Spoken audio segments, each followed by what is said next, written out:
soldiers on the ground if an event might happen. So we do a lot of research with animal models, with cell culture, in vivo, in vitro experiments, just to prepare the DoD to be better prepared if we have to deploy it in a nuclear environment. That's pretty much.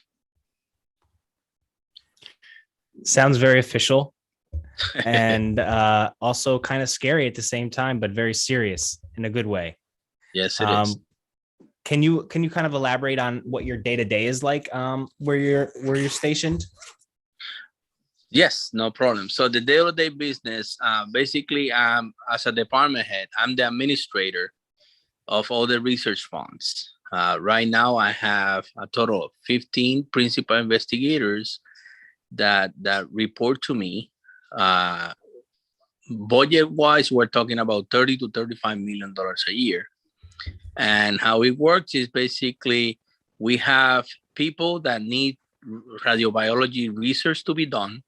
And it's like a normal academic setting that we apply for those funds and the signature holder accepting the funds and then ensuring that the funds are being used and reporting back to the owner of the funds, basically. And then what we do on our end is the normal academic research. We publish the work, we submit proposals, and following what we call the Department of Defense research strategy, which one of them is the Chemical Biological Weapons of Mass Destruction National Strategy. So all of this comes from the presidents of the United States. They tell me what I need to be done. And we basically draft our own research strategy following the president's guidelines. They dictate what we need to do. I'm the executioner at my level, ensuring that the funds that we get and the projects that we do are following our president's direction. That's pretty much the day-to-day business. Now, with that in mind, you become an expert for the Department of Defense. So at any time point, you might be called up to support the forces, to support the combatant commanders, or support the civilian authorities as an advisor or as someone on the field doing the work for them. Over. So who are some of your clientele that asks you to do some of the research? That's a really good question. So how the Department of Defense is built basically goes down to what we call the combatant commanders. These are admirals or generals that are in charge of what's going on in the battlefield. They tell us what they need from us. And in the back end, we make sure that whatever we produce will help them at the end for them to be able to, be productive on the battleground. So everything comes from the field. We produce it and it goes back to them. Wow. So when you say battleground, are you talking like throughout the wars we've had in the US? Anything current, like right now, where we have troops stationed overseas? Is that specifically what you mean as far as battlefield? So that's a really good question. So it depends on the military forces that you work for, right? Right now, what I'm doing is what we call a joint environment. In a command as a joint environment, you have to fulfill the needs of every military branch. For example, if the Air Force need me to work on a suit to prevent someone from being infected with some isotopes, then we work on that. If the Army needs me to find a pill that will protect the soldiers from being deployed in an environment like this, then I have to produce that. Now, in the Navy side, if the Navy needs me to work on, sir, we need you to protect the planes, we need you to protect this, then we work on that. Now, when we're talking about combatant commanders, it depends on the branch. For example, the Navy, what they do is basically patrol, what we call patrol, which is to protect, the limits in the ocean of what country and what that country can go to, not get too close to this country, get far away from that one, especially supporting our friends, right? Because the ocean is not what you see on TV, only the water. There's a lot of ships going around. So basically, we're kind of like the police, making sure that everyone is playing along and there's no fights between them. That's what we do. So basically, if the Navy needs us to do something for them, in the case that they are feeling they need to be protected against something radiobiologically active, then we work on that and we produce what they need and then we send it over.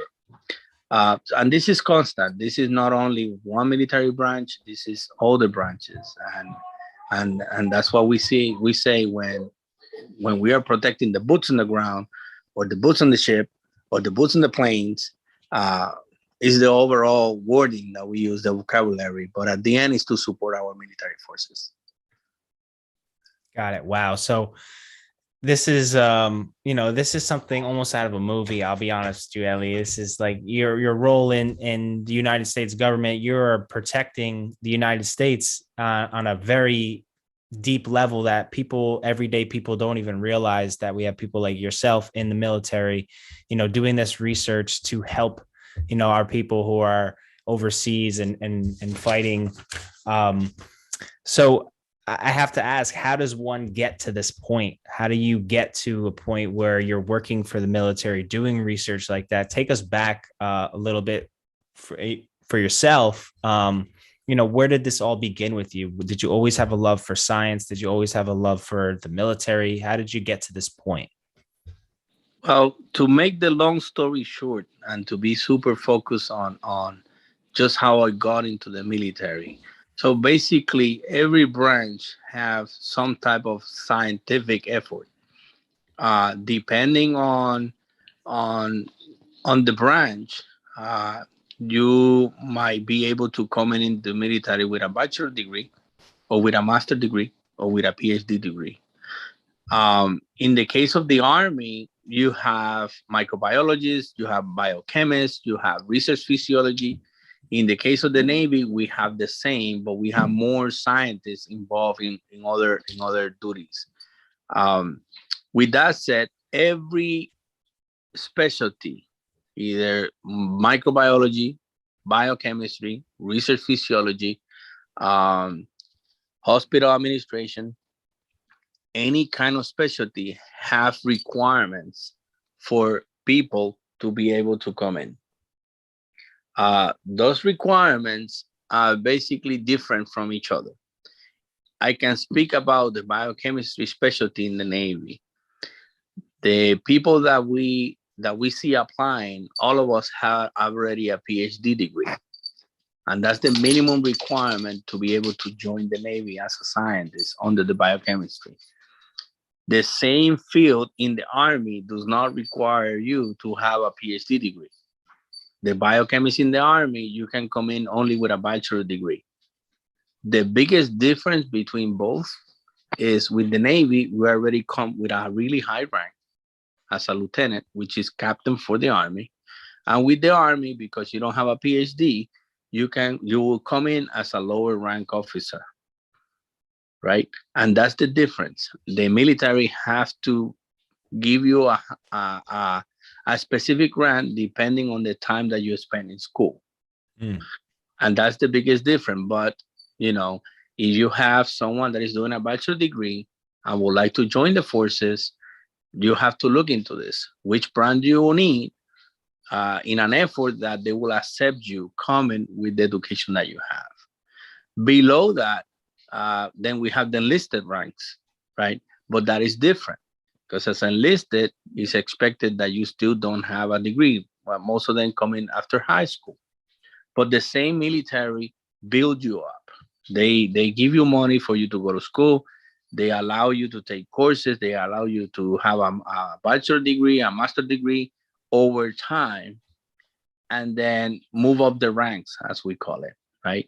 So it depends on the need of the person. But yes, there is science in the military branches. There is law. There are the nurses. There are the dentals. There are the MDs. There are multiple professionals that are supporting the military.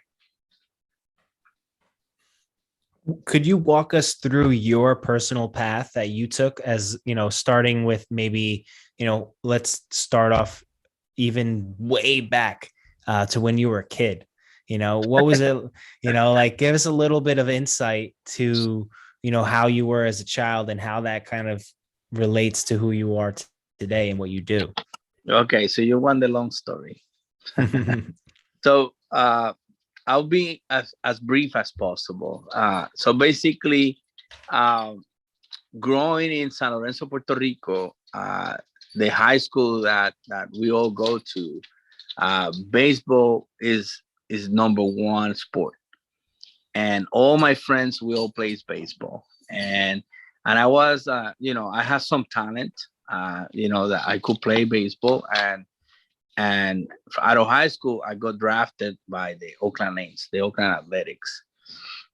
So I decided to join the professional baseball and went and play a little bit. I played for 5 years with the Oakland Athletics and later with the San Francisco Giants. And at the same time, I was also playing professional ball in Puerto Rico, played for the Indios of Mayagüez and then Criollos of Caguas. But like everything, you plan your life that you're going to make it in the big leagues in 2 weeks, right? That's what you're told since you're a kid. But that doesn't happen to everyone. Baseball is a really hard sport.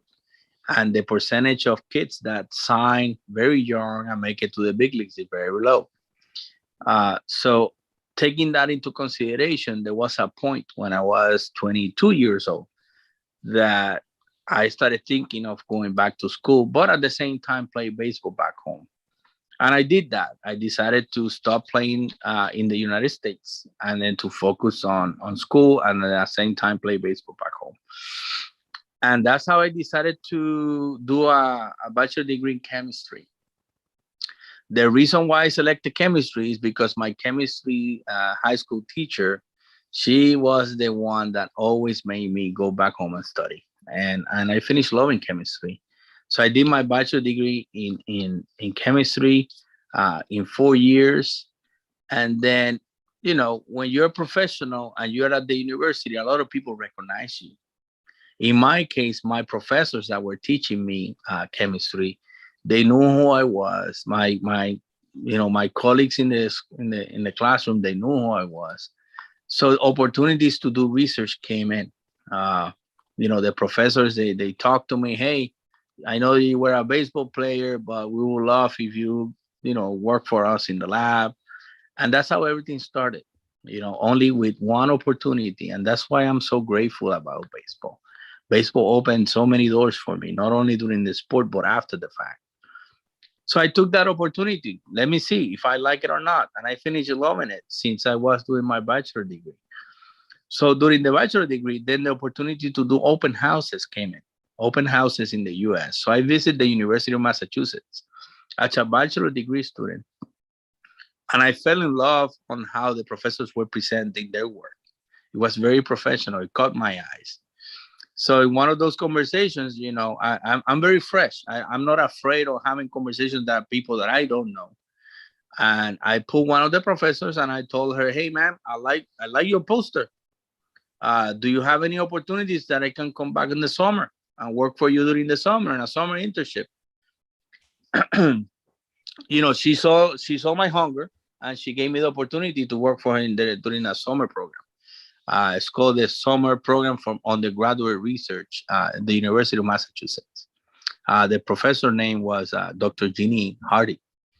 So she made it happen. I went for a summer but the difference was instead of going around Massachusetts and having a good time like a normal summer student, I decided to put the time in the lab. I really wanted to feel how research is done. And I really wanted to feel myself as a normal graduate student. And guess what? Love kept increasing. I loved it. So I told the professor, ma'am, I'm going back to Puerto Rico. I'm going to finish my bachelor degree. Can I come back? And she said, yes. Yeah, we'll find a way to having you. Either you can apply to grad school or you can come back as an intern. I did apply to to grad school, and I was not accepted. Um, but at the same time, I decided let me go. Um, then I did a full year internship, but at the same time taking the grad school courses again because I was hungry to show people that I could do it. Sorry. Um, Time came in for grad school to say yes, you can stay or not, and because I was already taking the courses and the professors were from the same uh, department, they let me continue with the PhD. And that's how I finished with the PhD from the University of Massachusetts. A lot of opportunities were given, but at the same time, I applied for everything that has to do with underrepresented minority. I did the work. I submitted for different fellowships. I got 4 fellowships in my career, so that's why I didn't have to pay for my PhD. Using all the resources available, I put the time, I put the work, submitted, and I got the money from them. And that's how I was able to support myself through my time on the grad school. So it was time. I finished my PhD, and it was time to start looking for a job. So same energy. Put the time and effort applying everywhere, like everyone does, trying to find a job.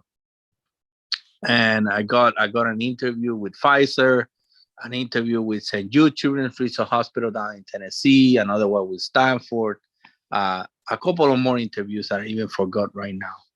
Oh, Sloan Kettering there in New York. Um, the reason why I decided to go to St. Jude Children's Research Hospital basically is I fell in love with their mission. Guys, what you see in TV when they do the ads on how they use the money is real.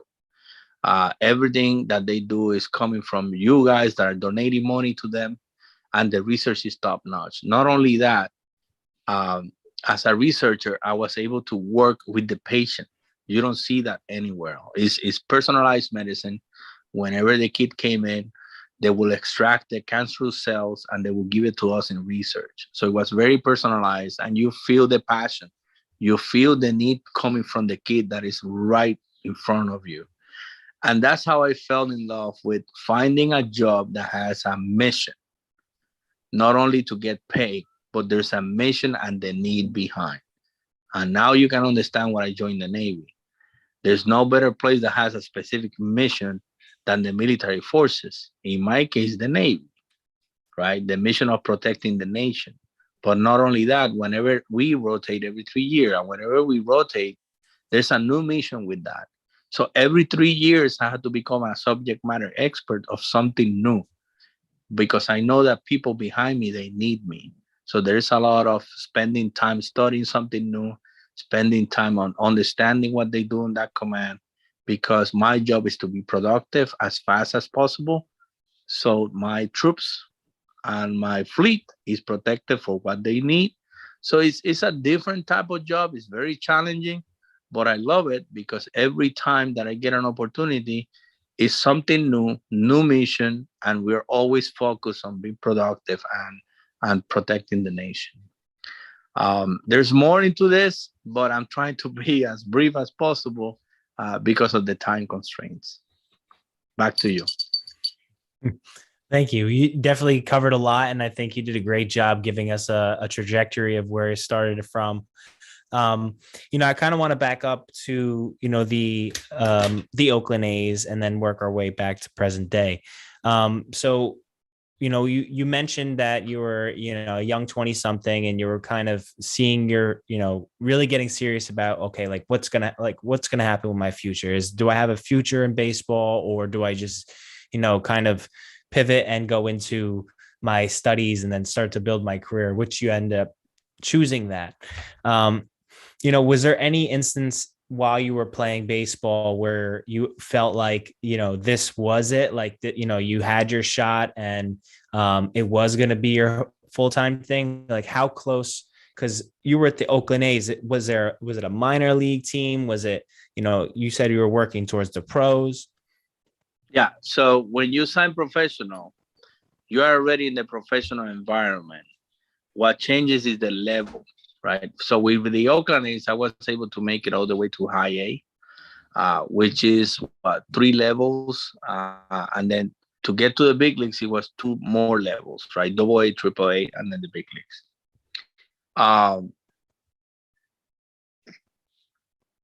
It depends on the. If we're gonna focus on baseball, which I'm gonna try not to focus on baseball that much. I'm gonna try to focus on decision making. As a youngster, I always have my own checklist that I will give 100% of the effort and everything that I do. That still goes. That's how I work. I don't make decisions in a way that I will feel that, what if? Okay, what if I stay, or what if I would have run faster? That's an example. I will always have a mindset that I will run as fast as possible, because my personal checklist is that I'm putting all the effort. There's a time point where you have to basically meditate. Take time on thinking if this is going to be your life or not, if this is going to fulfill your needs or not. At that time point, when I started looking into my failures as a baseball player and understanding that every year new kids come in, which they might be equally talented or lower talented or even have more talent than me, I have to visualize myself. If let's say that if in 5 more years, will my energy be the same?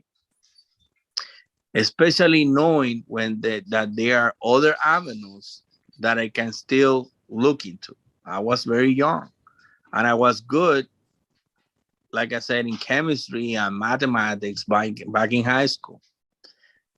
If I go back in time and make a different decision of how I executed, I would have decided, let me go to college first and then be professional after. When you talk to professional baseball players, they will tell you the same thing. Not because we didn't like baseball, but because of the how the game is, right? It's a very short opportunity. You don't have too much time. I mean, you're lucky if you're gonna have more than 10 years playing the game. Those are very few, and those are Hall of Famers. The majority of us, we play for a very short time, for many reasons, and that's how the game is. Now, I started thinking on what is there, what else I can do. I made my personal decision on, let me stop now, let me get the degree. At the same time, I will stay playing somehow and maybe go back to baseball. But it didn't work that way. I made a decision to put a pause. I analyzed myself, what I was, and I made the decision, hey, I get it. My passion was baseball, but life is telling me something different. Life is telling me you should find other ways. And that's where school became now my priority. And there were a lot of people that helped me, that counseled me along the way. At no time I would pretend that I made the decision by myself. The church, of course, God, number one, right? And then talking to a lot of mentors from church. Get that one-on-one counseling, with people that have experience and then that have different experiences. I have a lot of moments of talking to MDs, and I ask them, hey, how is it? How do you made it? Talking about people that work in the pharmaceutical companies. Hey guys, how's the life there? How do you guys made it? How you were able to make it to that level? And that's why I applaud you guys for this effort, because at my time, I had to be the one knocking at different doors to find that mentoring moment. You guys are doing it for your colleagues and for your peers. So I applaud you for that. And this kind of environment is what is needed. is we're living nowadays that it's really hard to have these kind of conversations, to support our peers, our colleagues, our youngsters. At my time, you don't see young folks knocking at, experienced people's doors. And that's why I'm applauding your effort, because this is needed. And I thank you that you guys know it and are working on it. At the end, a lot of advice and a lot of people involved that saw that I had another talent, and they helped me understand the talent, and they helped me channel my new passion. Okay. And if you're able to find that team, keep them close to your heart, always be grateful, and always keep asking for advice. I hope that that I help you on that one. You did, and you actually answered my next, which was going to be my next question, having the mentors. Did you have any advice along the way? And I guess my follow-up to that would be, as a young 20-something professional baseball player, you mentioned that you sought mentors in your church, and I think that highlights a perfect example of, you don't necessarily have to find a mentor in the exact field you're in, but more so just finding someone who has life experience in general. That's a great question. And I will tell you something that maybe you guys have not heard, that I emphasize every time that I do career panels. Okay. So for your awareness, I get invited for career panels at least 3 to 4 times a year at different levels, symposiums, universities, etc. When the conversation about mentors come in, we have to make a complete, we have to clean up the definition. Okay. For me, a mentor is someone that I'm choosing that I choose as a trusted person that I can go to and get the reality, that hard advice. Okay. So many people confuse the definition of a mentor with the definition of someone that works at the university as a principal investigator, or someone that needs to maintain either a student or someone to get the work done for them, right? For that superior person. We have to be careful with those definitions, because in the academic setting, a lot of youngsters confuse that. If you decide to go to grad school, basically, I don't know. Well, the normal process is that I go to the school, then I select someone that I'll be working for. Okay, that's how we call principal investigators. And then under them, you have, I don't know how many students will have worked for that person. The role of the principal investigator is to get the projects done. It's not to be your mentor. Okay. And that's a big difference. A mentor is someone that you are selecting, that you feel comfortable with that person to have conversations. And then you're trusting that person to give you the correct feedback, the good and the bad. And that is good that you brought it, because not every person that has a specific job of, higher than a student is prepared to be a mentor or is willing to be a mentor. And that is good that you brought it, because as a youngster, I saw many of my colleagues trying to find those people, or trying to select someone that has been very successful, thinking that they will be your mentor. And it's not the reality. There's a lot of people that are very successful that are not willing to put the time for you, that are not willing to have that one-on-one counseling with you, because they're so busy with what they want to do. They're focused on themselves. So they don't really see you directly. They don't put the time for you. They don't counsel you correctly. They're always thinking about their efforts and what they can get from you. And that's very important. And that always I say that whenever I go. I am one of the lucky ones that I was able to call my boss as my mentor as well. And we're still very close. We're still very good friends. Okay. But at the same time, I have colleagues that they were not able to say that their boss was their mentor, right? A mentor can be anyone outside of your jurisdiction, but it's someone that will give you that correct advice. And that is good that you brought it. How many did I have? How many mentors? I still have a lot. Okay. And it's not that they're my friends, just to be clear. It's just people that I see them as successful. And whenever I'm confused or whenever I need that shake to see if the decisions that I'm making are the correct ones, I call them up. But the trust is there, right?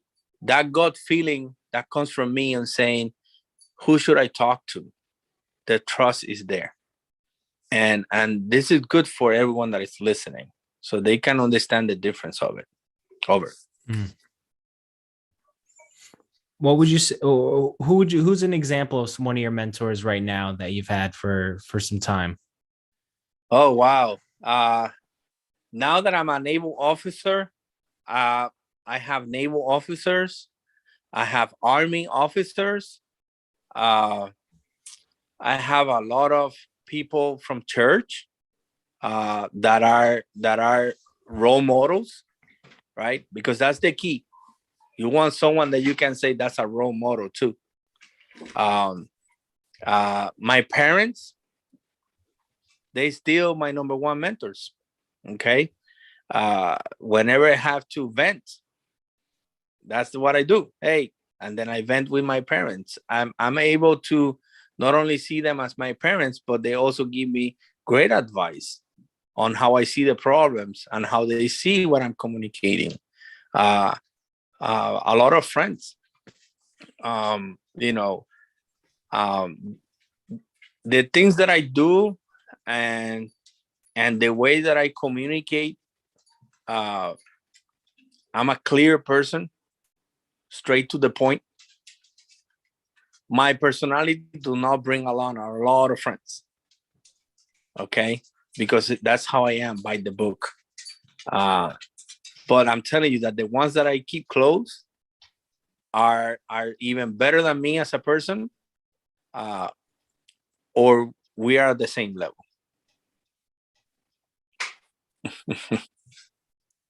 Awesome. Thank you for sharing. Natalia, did you have any questions?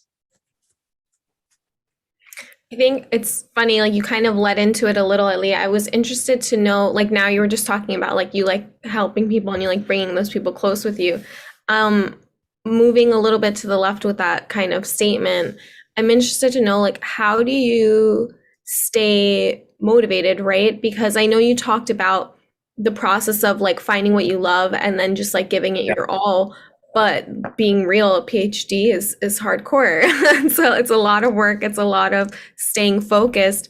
What are some of your secrets for maintaining that level of focus? That's a great question. Passion. Define yourself. What for you brings the passion? What for you brings your motivation and your energy? In my case, I call myself a service spirit. So for me to support my subordinates is my number one goal. From where I get the energy is from them. And it's a feedback loop, right? I'm in constant conversation with my subordinates. And my goal is tell me what you need, I will get it done for you. Either personal, either academically, professionally, you tell me what you need. And my energy, my drive is based on that. I want to see you grow with me. And in the near future, I would like to see you getting to the level that you want to be. So that's my focus on my people, on my subordinates. And I'm a firm believer that they will speak for you. The people that you hold the hand, that you support them, they will be the ones speaking for you. I don't have to speak for myself. I don't have to go to my superiors and tell them how good I am. I let the work speak by itself, and I let the growth of my subordinates speak by itself. And that's my feedback loop. Now, the passion. Like I said, I know that I'm a service spirit. I know what I need to fulfill in my mind, that I'm in the right track. Okay. I was able to find that in my meditations and in my counseling with my mentors. What really drives you? Does it drive you to be a painter? Or if you're going to be a painter, in exactly what you're going to focus on? Is it painting nature, or is it painting faces, right? If we take that example, that's my drive, right? I like to start with blank canvas with my staff. We just met. I don't know you. You tell me where you see yourself. You tell me where you're planning yourself to be in the next 1 or 2 years. And I want that canvas to be painted on our reflection, on what you and I will be working on. And that's where I get the energy. And then plus of this is my personal to-do list. Like I said in the beginning, that I feel that I'm giving 100% of the effort to every task that is given to me. Because for me, it's very important to make sure that I gave 100% of the effort, and that someone will come back to me and ask me, hey, why is this not done this way? I can reply back, well, I gave you everything that I have. If there's something else, if you teach me how to get there, I'll help you extra. But this is how I know I was able to get there. And that's my personal motivation on being productive and to be on point. But again, like we talked at the beginning of the conversation, you have to find it. You have to put time on yourself, to love yourself, to have high goals, and to, in an everyday way, put your own to-do list, knowing that you are working hard to achieve your goals. Put your timelines, put your desires, make your own plan, have timelines for your time. Don't live life just to live life. Live life for a goal. Don't do what the norm does of, finding a job, getting a paycheck, and then have the same loop every day.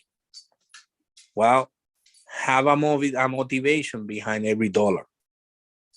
Every dollar counts. What I'm going to do with that dollar? Would I give it to my kids for their school funds? Would I put it somewhere else for, any travel, any vacation? Have a meaning for everything. And then apply that for your personal goals, either at the workplace, at home, or for yourself.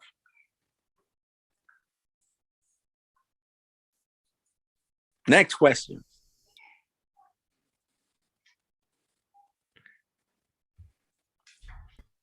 Well, Natalia, do you have any more questions? No, because actually you kind of answered my other question with the rest of your answers. So I think we're good. That's great. Honestly, guys, keep this going. I can push your contact to other folks that I know that would love to have these kind of conversations. There are a lot of us out there that have been through the struggles of getting where they are now.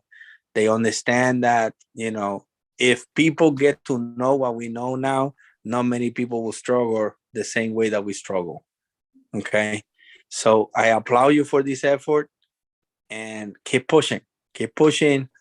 There's a lot of people that should be listening, and I hope that they take you guys seriously. Appreciate that. I have one more question before our final five, which Natalia is going to ask you our final five questions. But my question to you is, what's next for you? Do you feel like is the armed forces the be all you, or is there any anything you have brewing that you could speak on, or goals, aspirations post military career? Wow, wow, wow, wow. That's another long answer. Okay, so uh, I am planning that the military will be my career and that I will retire, in the military. The way that people stay in the military is the hard part. Okay, we're very dependent on what we call promotion boards. Right now, to be able to stay as an officer, you have to go through those boards. It's the same as the MDs that they go through boards and they get the license. So same deal with us. Our whole career goes to these boards, and then they decide if they're going to keep you in the military or not. Okay. Now, I'm using the same example and the same mindset as I did when I took the decision of going back to school. I have a plan B and I have a plan C. Plan B is to leave the military and become a civilian. And the beauty about it is because I already have not only the military experience, I also have the academic experience, and I have the school. I hope to find a really good job somewhere. The other way is if it doesn't work out, we also have the reserve forces, which is what you see on TV, that I only have to be an officer for the weekends, and then during the week I'm a normal civilian. That's another possibility. That will be plan C. And then plan D is to look over other forces that have the same kind of opportunities, and then me applying to those. With that in mind, we go back to the mentoring question, right? From where I'm getting all this information. Well, basically, I go back to my mentors. Hey, guys, plan A is this, plan B is this, plan C is this, plan D is this. Will you guys help me looking into this? What are the pros and cons of every plan? And on top of everything, I'm a family member. I'm a family guy. I have 2 kids. I have to afford having those 2 kids. So what benefits I'll be getting wherever I move? What is going to be my salary? How's the job's going to look, right? All of that is in constant conversations, constant meditation, and communicate with my mentors in church. Let them know, hey, this is what's going on. What you guys feel will be my best route. Okay, and they give me the guidance. And you never know. Maybe I will end up living in New York very soon. But that's the way that I confront the work. Because think it this way: if you have 3 balls, and then you jog those balls. Let's say one ball is work, the other work is family, and then the other ball will be what? Let's say love, right? Then you start thinking, I'm juggling these 3 balls. I'm a juggler now, right? Let's say that the balls are crystal balls. Okay. Start thinking about, of these 3 balls, the work, family, and the love of my people. Which one of those balls I can let drop, break, and which one I cannot drop and break, right? A job, you can always find one. It might not be the same. You might not love it, but definitely you cannot juggle with your family and with the people that loves you. Those you have to keep intact. And that's how you have to make decisions in your life. I'm a firm believer that everything is a cycle. For an example, you're in high school, your focus is to graduate from high school, get your high school diploma, go to the prom, right? You went to the prom, you have fun. Now it's time to go to the university. You are at the university already. What are the conversations at the university in your first year? All those conversations are all about your prom night. Doesn't matter where you go, you're going to have conversation with your friends about your prom night. Is that true or not? But you're already at the university, but you're talking about your high school time. Those are the conversations, right? Guess what? You go to the next level. You find a job. You finish the university. You graduated with your bachelor degree. You're already at your workplace. Okay? Your first year, the new workplace, what are you going to be talking about? You're going to be talking about your university time. How much fun you have, playing beer pong and enjoying time at the university, right? Then life continues. Now you are what? 45, 50, 55. You're already retired from your work. Your first year out of retirement, what are you going to be talking about? Your work, right? Now you're already retired. You're getting in the 70s and the 80s, okay? It's that time frame where you, as an experienced person, you have to go through different MDs, taking so many pills for the different conditions that you have, okay? When you're at that age, you know what conversations that you're going to be having? About all your symptoms, about all the pills that you're taking. And you even tell people, no, you should try this one, right? Why I'm telling you this is because life is a cycle. As a youngster, you need to understand that there's a specific time frame for you that you have to achieve your personal goals. Because the older you get, it will be harder to go back. That's why we had to give kudos to those people that are now 40s or 50 that decided to go back to school and get a degree. But there's a reason of why we start from really young age all the ways to be an elder. There's a cycle for that. There are unique opportunities that as a person you have to achieve. And that's why having this type of conversations is very important. Because you don't want to be one of those youngsters that instead of fulfilling your life cycle when you're supposed to, now you are at the back end trying to fight to go back to the normal cycle, fight to be able to have money for retirement, fight to be able to earn your own home, right? Because you're working now against the clock. This kind of conversation helps everyone. All those youngsters to understand, start early, find those people that you see that they can help you, have those type of hard conversations. So when you are at a specific age, you are feeling that you already accomplished what you needed to accomplish.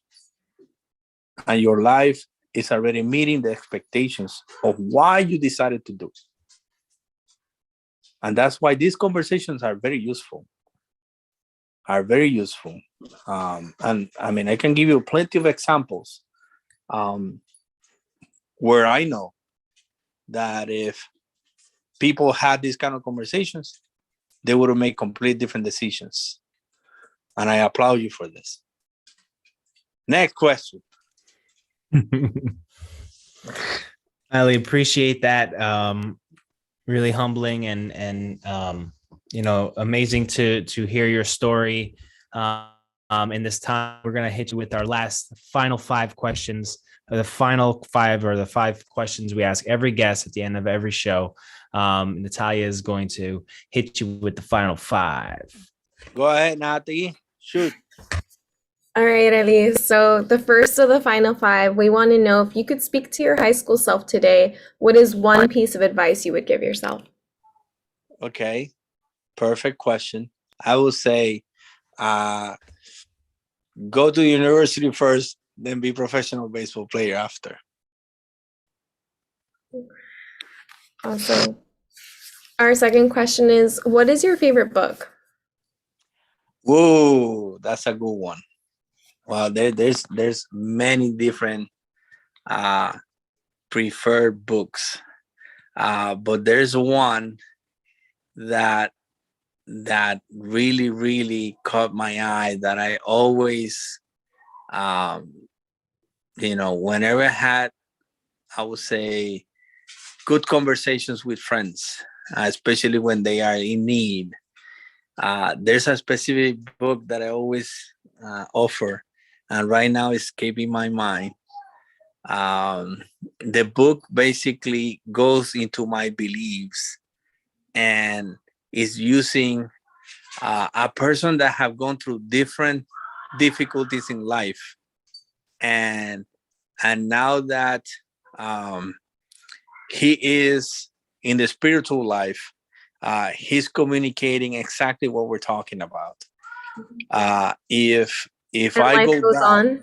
if I go back, what decisions what I made, but it's himself trying to help his family members from the spiritual world. It's a very, very beautiful book, and the beauty about it is that the person is very humble, you know, humble now, right? But he had the opportunities to support people, he didn't do it. Um, and I forgot the name of the book. It's a brown book, brown cover book. Ha! But you got me. I forgot the name. Well, that's okay. We'll circle back and we'll make sure that we share that forward. I'm curious. I'm very curious as well to Oh, know. you have to have it. I'm telling you. Yeah, okay. The only other book I can it does sound a little bit like No Solar, but no, I feel like you're not talking about that book either. It's very similar to No Solar. No Solar is on a completely different level, right? No Solar covers so much that not many people will understand it. This one is more into um, normal situations, and the character is very is not an MD. You know what I mean? It's not that different. It's someone normal, and it's just normal conversations, normal day-to-day conversations, and it's very neat. But I forgot the name of the book. Sorry. No, no, it's okay. We'll definitely circle back with you to get an answer on that one. Oh yes. Our next question is, Elih, what's a common trait that you notice people who succeed in your field have? Whoa, that's a good question. Politicians, they are very, very good in politics. Um, you know, they have the ability to communicate across, okay, and then to fulfill the vision of someone else. Let me explain. When you are a naval officer, there are expectations about how an officer should look like, how an officer should behave, how an officer should communicate. The people that are successful in my field have that ability, that no matter who they're speaking to, no matter who they are referring to, they have the ability of transforming their personality. Okay. And that's a talent. I'm the same, no matter in front of who, doesn't matter in front of whatever. I'm the same. I don't have that ability. I don't have the ability of changing myself just to go along. You know what I mean? Just to be part of the crowd. I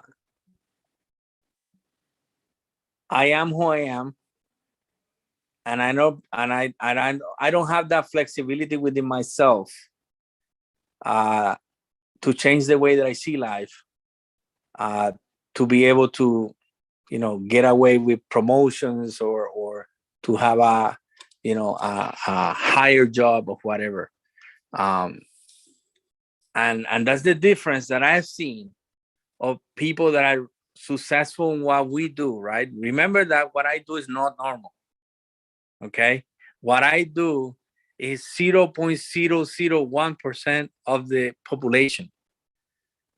Is not everyone is a naval officer, and then on top of that, not everyone is a scientist. So we're very limited people. And then the successful or people that I've seen that are really good at it, I call them politicians because it's really hard. Oh, thank you for that insight. Our next question is, Elih, what are some of your hobbies? Whoa, they change. They change. Of course, my number one hobby was baseball, right? Now that I have a family, my number one hobby is to be with my family, to enjoy my kids, to be able to communicate with them at their level, for them to, be able to play with me. That's my number one hobby right now. But if you think about it, it might be different than any other person because I don't have anyone, right? I'm by myself here in the United States. So I don't have a grandma, I don't have a grandpa, I don't have direct friends like I have from home. So it's different on the way that my home is built.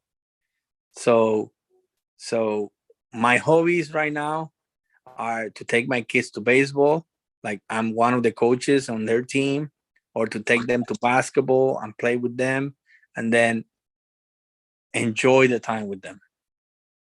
Right? So it's different. It changes. Now being a family man, my hobbies are gone. I'm not important anymore.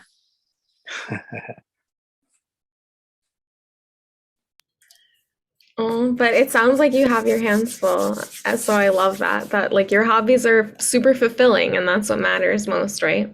Yep. Our last question is, what gets you hyped, Elih? What gets me hype?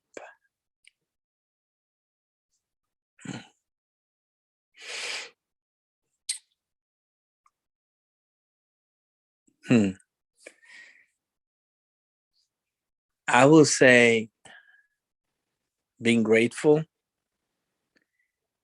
and my personal checklist that I'm doing my best to show the gratitude to the people that invested their time on me. I don't know if you're able to understand what I'm saying. But like, if we go back to the mentoring conversation, it's easy for someone to make a decision and get frustrated. It's easy for someone to blame life. It's easy for someone to blame situations. When I decided to quit playing baseball, there was this unique human being. And Natalia and I know way back, Don Andres. He put the time and effort to help me my decision, to help me realize that there was more on me.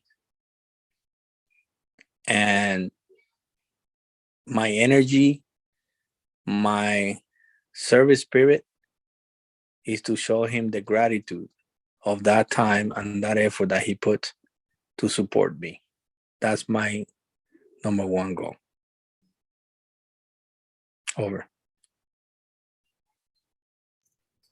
I love that, right? Like, paying it forward, I feel like is such a Paying it forward, healthy yeah. place to operate from. Yeah, that's a good way to see it. So Elih, we had Karen join in.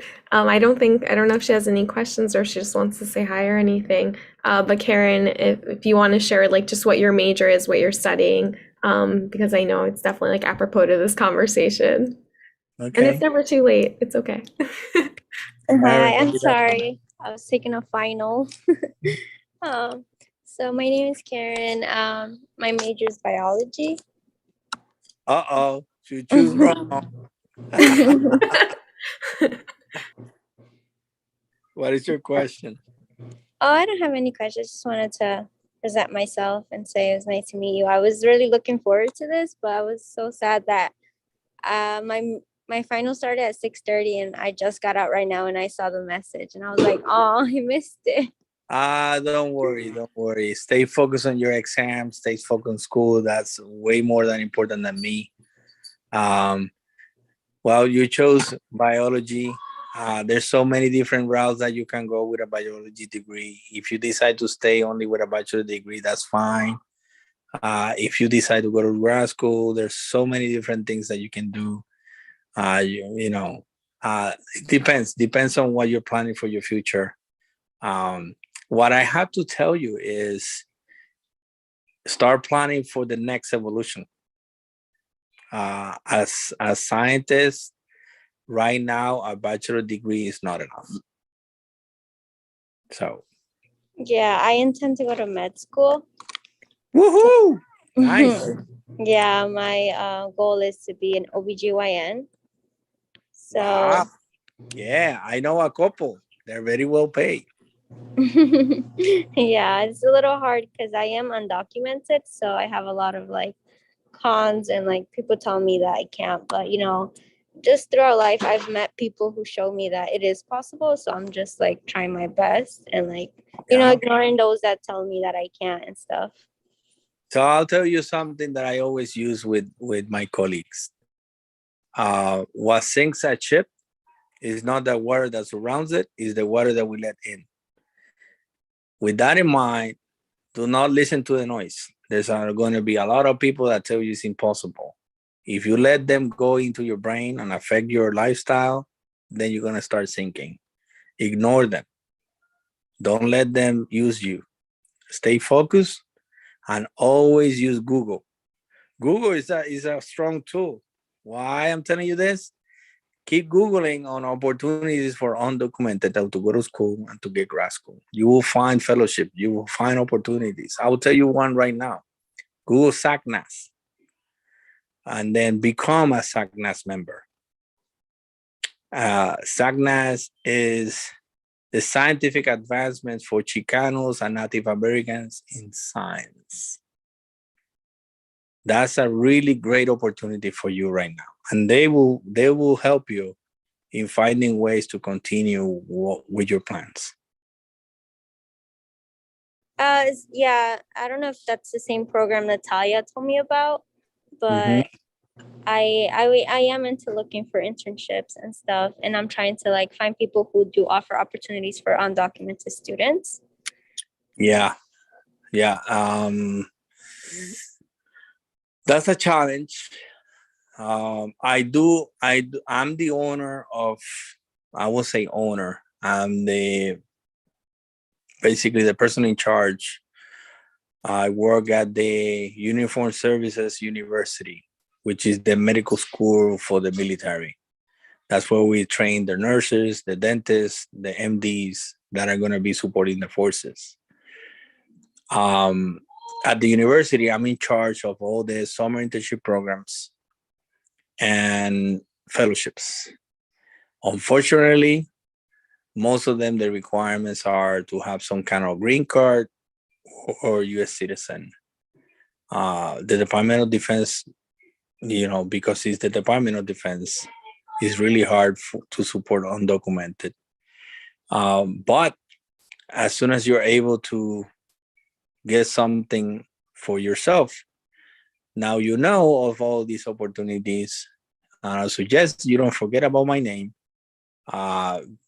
because that's how the scientific network works. It depends on who you know.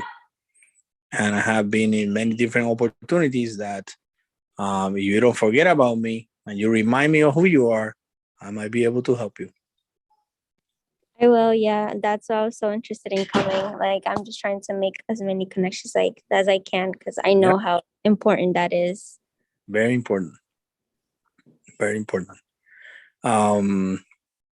Yeah, but honestly, look into SACNAS and do not be afraid to communicate that you're not documented, okay? Undocumented. There are many people like you that struggle the same way and they made it. And I know Sagnas, you might be able to find someone that went through those same processes and might be able to help you directly. Thank you. I appreciate it. Anytime. Karen, Yeah, are you? Oh, I'm- sorry. I'm sorry. What were you gonna say? No, I was like, that is all. Are you on LinkedIn?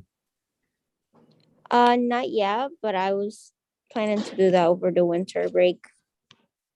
Definitely get on LinkedIn. I know we're all on LinkedIn, so that's a good way to connect and stay connected with all of us. Well, obviously, you know, Natalia, you have her cell phone number, but especially for Ellie and myself too. I'm Will. Nice to meet you. But you know, definitely LinkedIn is a great way to build those connections as well Yeah. in a Yeah, more I will be doing professional that. setting. Yeah. Thank you. You're welcome. So any final from anyone before we conclude this another episode of HypeHuddles? Well, in my case, very honored for this opportunity. Thank you guys.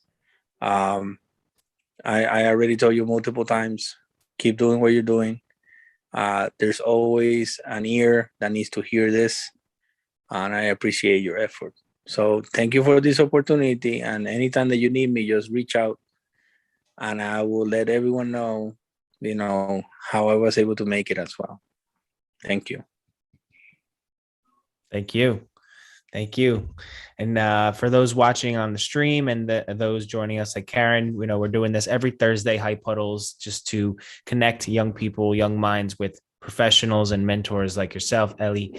And you can find us on Instagram, Facebook, and all the social media channels. This has been another episode of HypeHuddles. Thank you guys, and enjoy the rest of your evening. All right. Take care, guys. Thank Natalia, see you soon. you. I know, and if I don't see you soon enough, like Feliz Navidad, Prospero Año Nuevo, and en la próxima. Igual, me saluda la familia. Igualmente, Bye. love you guys. Bye. Thanks for Thank you, coming. Feliz Navidad. Bye. Ciao.